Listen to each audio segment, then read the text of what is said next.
Assalamualaikum warahmatullahi wabarakatuh. Bismillah, alhamdulillah, wassalatu wassalamu ala rasulillah, wala hawla wala quwata illa billah, amma ba'du. Yang kami hormati Al-Ustadz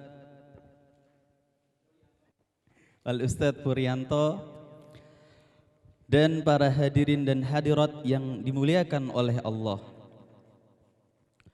Ada sebuah perkataan salafus solih bahwasanya i'mal lid abadan wa li akhiratika ka'annaka tamutu godan. Bekerjalah, berbuatlah untuk duniamu seakan-akan engkau akan hidup untuk selamanya. Dan berbuatlah, bekerjalah untuk akhiratmu seakan-akan engkau akan mati esok hari. Allah Subhanahu wa ta'ala tidak pernah melarang kita untuk menjadi orang kaya. Sampean mau jadi konglomerat, monggo. Sampean mau jadi jutawan, persilahkan. Sampean mau jadi miliarder, boleh dong.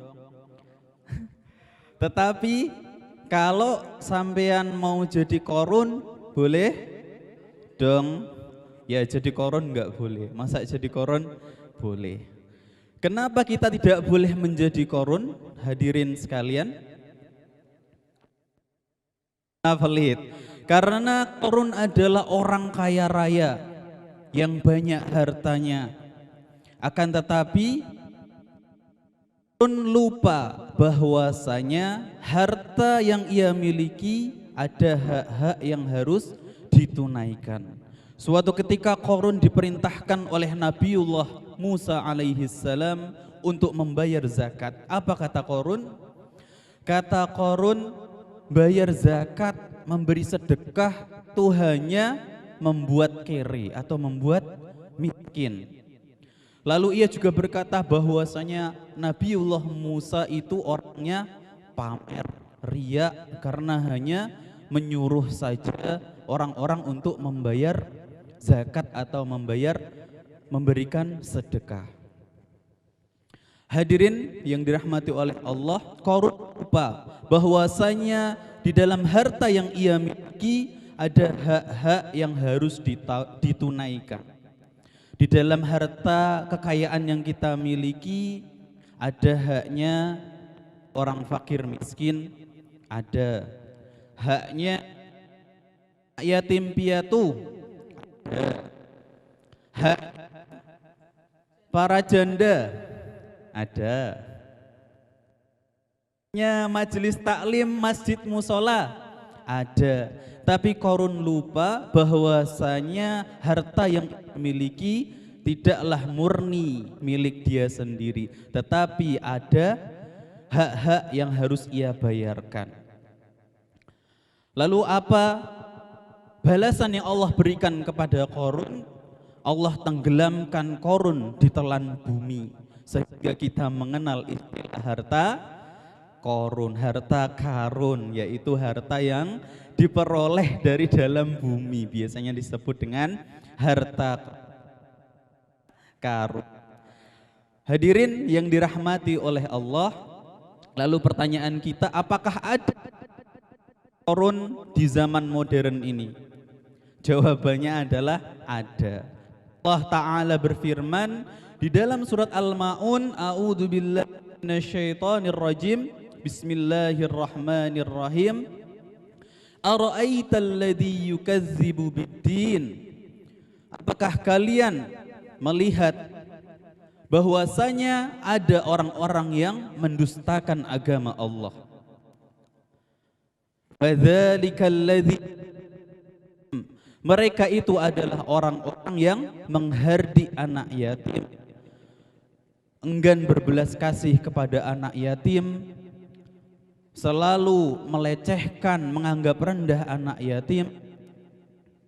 wala yahuddu ala ta'amil miskin, dan mereka adalah orang-orang yang enggan memberi dorongan untuk memberi makan kepada orang miskin. Suatu ketika Rasulullah dirawuhi seorang tamu orang miskin yang kelaparan. Tapi kebetulan Rasulullah ketika itu juga sedang tidak memiliki makanan. Akhirnya Rasulullah mendatangi para sahabat untuk meminta bantuan siapa yang bisa membantu Rasulullah untuk menjamu tamunya. Itu adalah sifat Rasulullah Shallallahu Alaihi Wasallam. Tapi bagi orang-orang yang mendustakan agama Allah, mereka enggan untuk memberi makan, dorongan kepada orang miskin. Fawailul lil musallin, celakalah bagi orang-orang yang sholat. Loh, orang sholat kok celaka? Siapa mereka? Alladzina hum an sholatihim sahun. Mereka adalah orang yang lalai terhadap sholatnya. Rumahnya megah, mobilnya mewah, hartanya berlimpah-limpah, punya sawah, istrinya